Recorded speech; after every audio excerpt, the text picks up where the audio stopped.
जय सेवा साथियों, कैसे हैं आप लोग। ये सवाल पूछना क्या अब जायज रह गया है छत्तीसगढ़ में।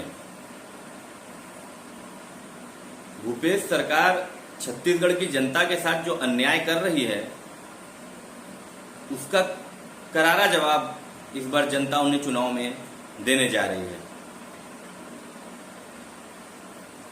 भूपेश काका को जरूरत है कि वो अपने घोषणा पत्र को उठाएं और उसे फिर से पढ़ें कि उन्होंने जनता के बीच में जाकर किससे क्या क्या वादा किया था। उनके घोषणा पत्र में यह था कि वो सभी आदिवासी जो किन्हीं न किन्हीं कारणों से कैद में है, जेल में है, उनकी तत्काल रिहाई की जाएगी। आज 5 साल पूरे हो चुके हैं, सरकार भी जाने वाली है, लेकिन वो आदिवासी वहीं के वहीं जेल में ही बंद है। आरक्षण का एक लॉलीपॉप लेकर आए थे कि लोगों को आरक्षण देंगे, आरक्षण देंगे। बीजेपी का भी यही फंडा रहा है, जनता के साथ इन्होंने छल किया है। आरक्षण का लॉलीपॉप देते हैं, चुनावी मुद्दा बनाते हैं, चुनावी जुमला लेकर आते हैं, लेकिन जब चुनाव सर पर होता है तो उसे सिर्फ और सिर्फ वोट बैंक के लिए यूज किया जाता है। तो इस बार छत्तीसगढ़ की जनता बेवकूफ नहीं है, वो भी डिजिटल हो चुकी है और वो अपना नुकसान और अपना फायदा जान रही है।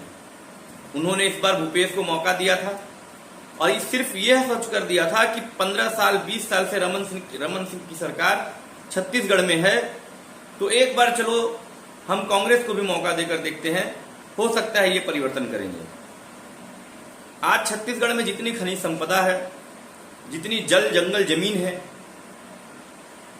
उन सब को देखते हुए छत्तीसगढ़ देश में नंबर 1 राज्य बनकर उभर कर आना चाहिए था। लेकिन छत्तीसगढ़ की जनता को भूपेश सरकार ने लूट लिया है, उनके साथ छल किया है और छत्तीसगढ़ की जनता इस बार चुनाव में उन्हें सबक सिखाने जा रही है। मैं इंजीनियर अमन सैनी, राष्ट्रीय महासचिव व छत्तीसगढ़ प्रभारी आदिवासी शक्ति सेना, आज ये ऐलान करता हूं कि हम छत्तीसगढ़ में आने वाले विधानसभा में 10 से 12 जिलों में चुनाव लड़ने की तैयारी में लगे हुए थे, लेकिन वर्तमान में जो सरकार की स्थिति दिख रही है उससे तो यही लगता है कि अब युवाओं को आगे आना होगा और सिर्फ 10 से 12 जिलों पर चुनाव लड़ने से कुछ भी नहीं होगा।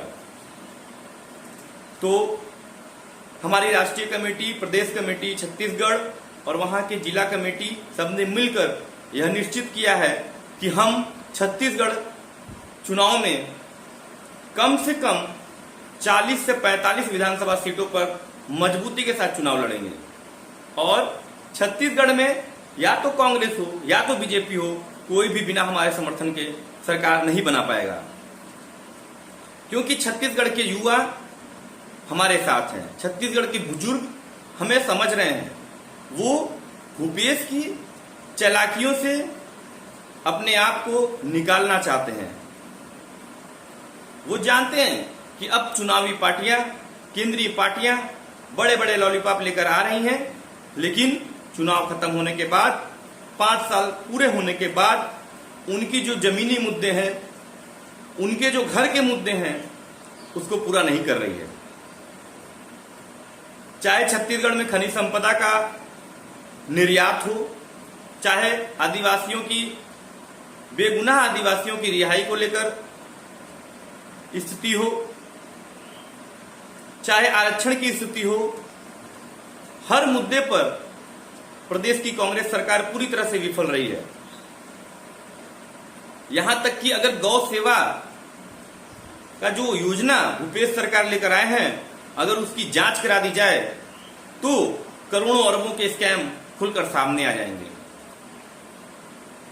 तो इस बार के चुनाव में आदिवासी शक्ति सेना ये ऐलान करने जा रही है कि हम आ रहे हैं और अब आपका समय खत्म हो चुका है। और मैं इस बयान में भूपेश सरकार और छत्तीसगढ़ राज्य के प्रदेश नेतृत्व को भी ये आह्वान कर रहा हूं कि आप लोग के पास अभी भी समय है, अपने घोषणा पत्र को दोबारा पढ़िए और कोशिश करिए कि ज्यादा से ज्यादा जो आपने घोषणा किया था उसको चुनाव से पहले पूरा कीजिए, वरना चाहे कांग्रेस की सरकार हो या बीजेपी की सरकार हो, जनता जनार्दन होती है, जनता आपको दोबारा मौका नहीं देगी। तो सभी छत्तीसगढ़ के युवाओं से, हमारे संगठन के कार्यकर्ताओं से, पदाधिकारियों से, आप लोगों से मैं इस वीडियो के माध्यम से यह आह्वान कर रहा हूं कि आप लोग जुट जाइए और संगठन को जितनी तेजी से आप लोगों ने आगे बढ़ाया है उतनी ही तेजी से आप लोग चुनाव की तैयारियों में लग जाइए। बड़े बुजुर्गों का आशीर्वाद लेकर युवाओं को नीतियों को समझाकर कि क्या उनके लिए अच्छा होगा, क्या उनके लिए बुरा होगा, उन्हें संगठन से जोड़िए और साथ लेकर चलिए। हमारे राष्ट्रीय अध्यक्ष जी का 5 दिवसीय दौरा आज से छत्तीसगढ़ में शुरू होने जा रहा है। वो अंबिकापुर, कोरबा, कोरिया, बलरामपुर, ये सारे जिलों में उनके दौरे रहेंगे और वो संगठन को मजबूत करने के लिए, संगठन के कार्यकर्ताओं से मिलने के लिए छत्तीसगढ़ आ रहे हैं। आप लोग के प्यार से अभिभूत होकर वह छत्तीसगढ़ आ रहे हैं, तो आप लोग जुट जाइए। हमारा भी दौरा छत्तीसगढ़ में अगस्त या सितंबर माह में पूरे 1 माह के लिए होना निर्धारित है।